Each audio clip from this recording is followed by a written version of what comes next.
आम्ही काही कोणाचे हसतो खूप अगं नक्षवादी भाऊ. अरे शिवा शांत राहा. असा डोक्यात राग घालून घेऊ नको. अशा पोलीस हुकुमशाही रोखण्यासाठी हातात बंदूक घ्यावीच लागते.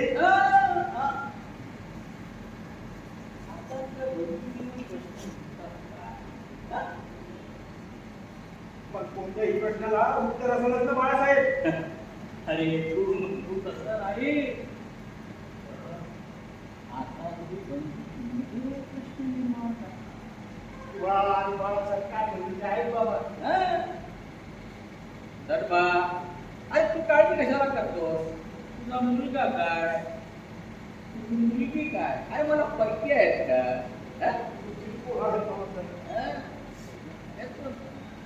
आणि शिवा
समजते का.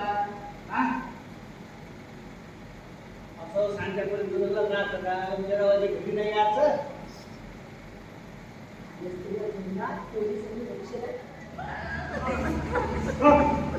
बोलू नको बाबू. काय झालं रे. तुला कशी लागली बाई.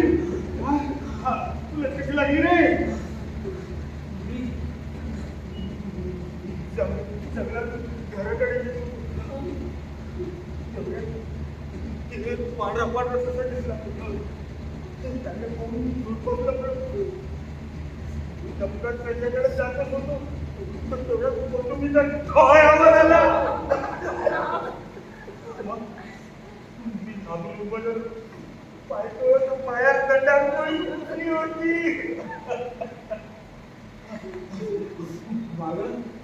पोलीस मी कसतरी पोलिसावर आलो. असं उशिरा परत जाऊ नको. तुझी गरम कर तुरी टाक. तुरी काय ते तुझी गरम कर लागते. पोळी लागते. तुम्हाला काढताना येत ना मम्मा. कौन मानते आपल्या जीवावर पाहून ते बा खाऊन कधी माहिती त्याच्या स्वतःला तरी गोळी घुसली ना तरी तोंडातून शब्द फुटतोय. रगत जरी सांडलं ना माती तर माती पण उठत नाही. आणि जीव म्हणजे तर किती मोठं आहे आपल्या जीवाले. नाही बा तुमच्या पहिले नाही कुठल्या जीवा पण आमच्या पिढीला बुद्ध राहणं पसंत नाही. काय करसाल तुम्ही. काय करसाल काय. ओरडसाल तुमचं ओरडलं तरी कोणाच्या कानावर जाईल काय. हे तुम्ही लय ओरडसाल. जंगलातली पाखरं तेवढं ओळख जाते पण टेड्याची कातडी घातली त्या माणसाच्या अंगावर हेच बोलतो साहेब.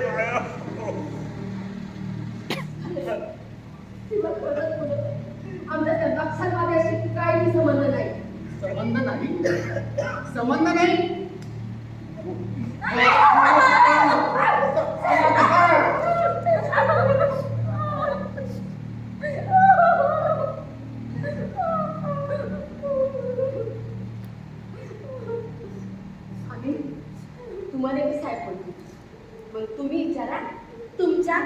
साहेब शब्द आला कसा? का सुरू साहेब? कुणाच्या तोंडी साहेब शब्द येणं हा सरकारी सभ्यतेचा प्रश्न आहे.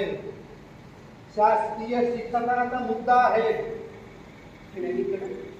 आमच्यासारखी अडाणी माणसं कोणाला मी साहेब म्हणतात, पोलिसाले साहेब म्हणतात, चोराले मी साहेब म्हणतात. आता कोणाच्या का कपडे भरून बळता येते, कोण साहेब आणि कोण चोर. काय म्हणाले तुम्हाला? आता कोणती आवाज हवा पण एक खऱ्या नक्षलवाद्याने मारू शकत नाही. आपल्याला मारून नक्षलवादी मारण्याचा पराक्रम गाजवता येते त्याले. छातीवर मेडल लावायला भेटते ना, वा असं कितीवर चाललं. अरे आपलं सरकार त्या नक्षलाचा बंदोबस्त करावे त्याच्यावर राहिला. एक देश दुसऱ्या देशात हमला करते, खरा मुलूक टिपून टाकते. अरे साऱ्या देशाची मिलिटरी लावली ते उत्पन्न किती जाती सरकारनेच करायचं नसलं. अरे नसन करायचं तर देऊन टाका ना एखादा इलाका त्यांच्या ताब्यात. करू द्या ना त्याने त्याच्या मनासारखं. आणू द्या ना त्याने कोणते आणतात सामाजिक क्रांती, आर्थिक समता. आणि तसाच करायचा नसल तर आम्हाला तरी मारून टाका.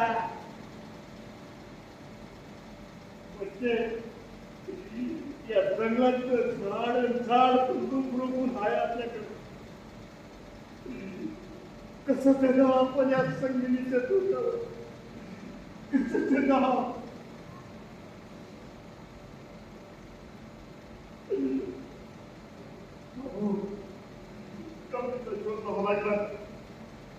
मी येतो. अरे सोडून जातो.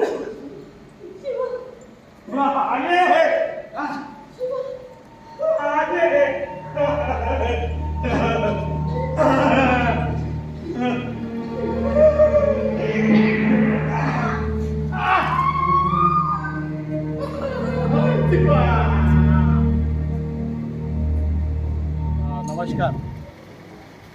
कामगार कल्याण मंडळाच्या 71व्या कामगार नाट्य स्पर्धेसाठी आज आम्ही या ठिकाणी आलेलो आहोत.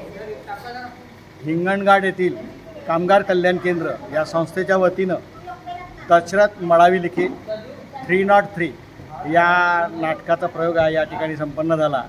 मी अविश बनसो स्वतः दिग्दर्शक या नात्यानं या नाटकामध्ये दिग्दर्शनाची भूमिका पार पाडली. त्यासोबतच प्रमुख भूमिकेत आमच्या तरुणताई पावशेकर, संजय माटे, रमेश मळावी, प्रथमेश पडळकर, प्रणय करमरकर, दिव्या भगत आणि आमचे प्राध्यापक काशीनाथ लाहोरे या सगळ्यांनी यामध्ये भूमिका केलेल्या आहे.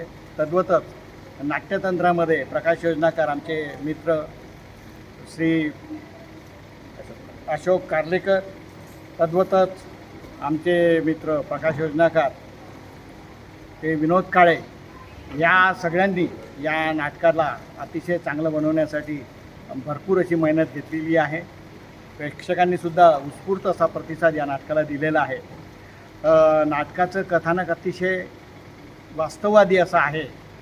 सध्या नक्षलवादी भागामध्ये नक्सलाईटची मोहीम ज्या पद्धतीनं चालू आहे, तर प्रशासन आणि नक्सलाईट चळवळ यांचा संघर्ष सातत्यानं आपण अनेकदा अनेक माध्यमातून आपण पाहायला मिळतो, ऐकायला मिळतो.